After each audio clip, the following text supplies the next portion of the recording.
रूपनगर में सीमा अपने बड़े लेकिन गरीब ससुराल में रहती थी। उसके ससुराल में उसके सास ससुर, पति और 4 साल की बेटी रूही थी। सीमा का पति अशोक एक फैक्ट्री में गार्ड का काम करता था। एक रात काम पर जाते वक्त उसका एक्सीडेंट हुआ और उसके दोनों पैरों में गहरी चोट लग गई और कुछ महीने के लिए डॉक्टर ने उसे बेड रेस्ट के लिए बोल दिया था। अशोक की ऐसी हालत देख फैक्ट्री के मालिक ने उसको बिना तनख्वाह दिए छुट्टी पर भेज दिया। इसलिए घर खर्च चलाने के लिए सीमा ने लोगों के घरों में काम करना शुरू कर दिया। क्या नाम है तुम्हारा? जी सीमा। देखो सीमा, घर की साफ सफाई, झाड़ू पोछा, बर्तन, कपड़े, ये सब काम तुम्हें करने होंगे और इसके बदले में मैं तुम्हें 3,000 दूंगी, ठीक है? जी मालकिन, मैं कल से आ जाऊंगी। अगले दिन से सीमा काम पर चली गई। सीमा, घर की साफ सफाई हो गई हो तो फिर जरा किचन भी अच्छे से साफ कर देना, और हाँ, जब जाएगी तो एक बार मुझे फुट मसाज दे देना। उफ, कल शॉपिंग करके आई हूं ना तो पैर बहुत दुख रहे हैं। ठीक है मालकिन, मैं कर दूंगी। सारा काम निपटा कर मालकिन की फुट मसाज करके सीमा घर लौटती है। थकी हारी सीमा घर लौटी तो उसकी ऐसी हालत देखकर अशोक बोला, मुझे माफ करना सीमा, आज मेरे कारण तुम्हें दूसरों के यहाँ ये सब काम करना पड़ रहा है।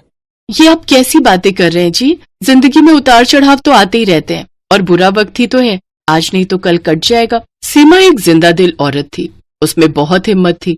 वो हर मुसीबत से लड़ना जानती थी। सीमा के ससुराल वाले बहुत ही अच्छे थे। सीमा काम पर जाती तो उसके सास ससुर घर का सारा काम संभाल लेते, लेकिन मालकिन द्वारा दिए गए पैसों से सीमा और उसके परिवार का गुजारा बस उतना ही हो रहा था कि उन्हें 2 वक्त का खाना मिल जाता था। सीमा अपनी मालकिन रश्मिका के घर के सारे काम करती। कभी कभी अगर खाना बनाने वाली नहीं आती तो सीमा खाना भी बना देती। अरे वाह सीमा, तुम तो बहुत बढ़िया खाना बना लेती हो। जी मालकिन, मुझे सब कुछ बनाना आता है, इडली, सांभर, नूडल्स, मोमोज। अरे वाह, फिर तो तुम बड़ी ही टैलेंटेड हो। ऐसे ही समय बीता। एक रोज रश्मिका के बर्थडे पर उसकी कुछ फ्रेंड्स उसके घर आने वाली थी। रश्मिका के सोसाइटी के पास एक बहुत ही नामी रेस्टोरेंट था।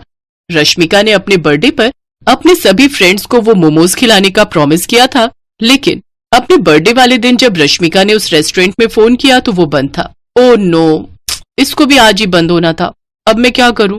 तभी उसकी नजर काम कर रही सीमा पर जाती है। उसने सीमा को सारी बात बताई। लेकिन मालकिन, मैं वो होटल जैसे मोमोज नहीं बना पाऊंगी और तीखी चटपटी चटनी तो मुझे बनानी ही नहीं आती। अरे कौन सी बड़ी बात है, यूट्यूब पर तू उसकी रेसिपी देख ले, सामान मैं मंगवा देती हूँ। वैसे भी तो तू खाना अच्छा बना लेती है, मोमोज भी बनाई लेगी अच्छे से। रश्मिका ने यूट्यूब ऑन कर दिया, जिसे देख सीमा मोमोज और स्पाइसी चटनी बनाने लगी। वो वीडियो देखकर सीमा ने वेज मोमोज, चिकन मोमोज और पनीर मोमोज बना दिए। फिर सीमा ने सबको स्नैक्स सर्व किए, साथ ही चटपटे मोमोज भी खाने को दिए। वाह यार, क्या मोमोज है! सच में इस स्पाइसी रेस्टोरेंट का भी जवाब नहीं। कमाल के कुक हैं इसके।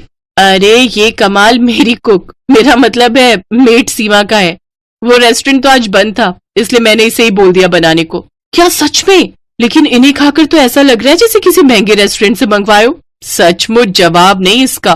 उन सब ने ज्यादातर मोमोज ही खाए। सबको मोमोज इतने पसंद आए कि मोमोज ही कम पड़ गए। सीमा भी अपनी तारीफ सुनकर बहुत खुश थी। घर आकर उसने ये बात अपने ससुराल वालों को बताई। हमें तो पहले ही पता था हमारी बहू बड़ी हुनर वाली है, जो भी काम करती है दिल से करती है और उसमें जान डाल देती है। ऐसी बात है तो माँ कभी हमें भी मोमोज बनाकर खिलाओ, वो भी चटपटे वाले। ठीक है मेरी बच्ची, मैं कल ही तुम सबके लिए बिल्कुल वैसे ही मोमोज बनाऊंगी। अगले दिन सीमा ने घर में मोमोज बनाए और सबको खाने को दिए। मैं ना कहती थी मेरी बहू के हाथों में तो जादू है, जादू।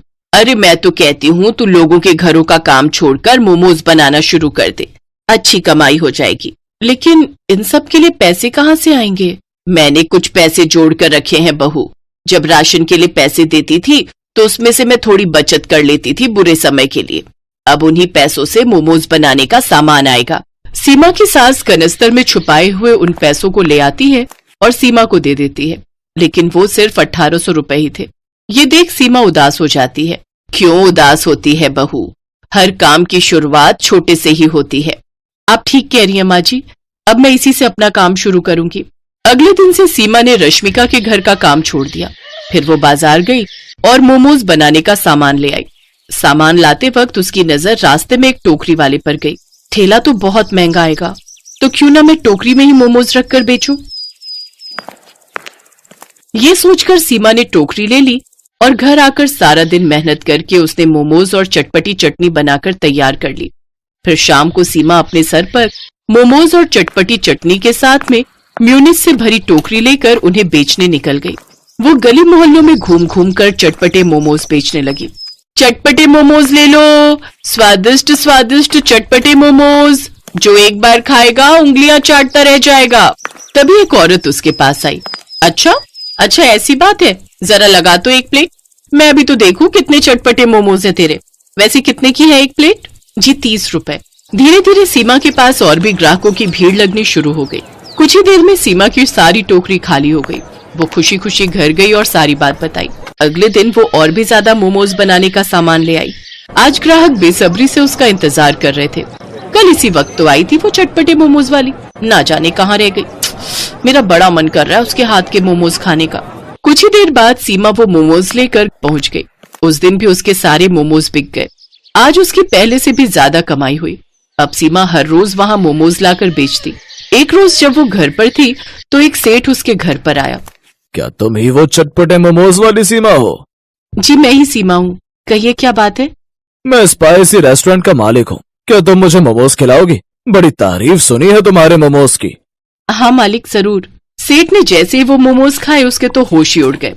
वाह भाई वाह, मैंने आज से पहले इतने अच्छे मोमोज कभी नहीं खाए। मेरे रेस्टोरेंट में भी इतने अच्छे मोमोज नहीं मिलते। क्या तुम मेरे रेस्टोरेंट के लिए मोमोज बनाओगी? इसके बदले मैं तुम्हें हर महीने 35,000 रुपए दूंगा।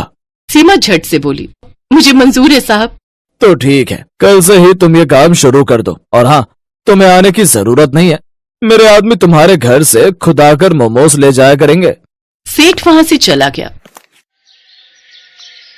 ये सब तुम्हारी मेहनत का कमाल है सीमा। हाँ बहू, और इस काम में हम सब भी तुम्हारी मदद करेंगे। अगले दिन से सीमा मोमोज बनाने लगी। होटल से कुछ आदमी उसके घर से चटपटे मोमोज ले जाते और उसे रेस्टोरेंट में बेच देते। अब अशोक भी पूरी तरह ठीक हो गया और वो भी सीमा की इस काम में मदद करने लगा। धीरे धीरे सीमा ने अच्छे खासे पैसे जोड़ लिए। इस काम से उसकी आमदनी और ज्यादा बढ़ गई। अब तो उसके पास ग्राहक और ज्यादा बढ़ गए। वो पूरे शहर में चटपटे मोमोज वाली के नाम से मशहूर हो गई। अब उसकी और उसके परिवार की गरीबी भी दूर हो गई।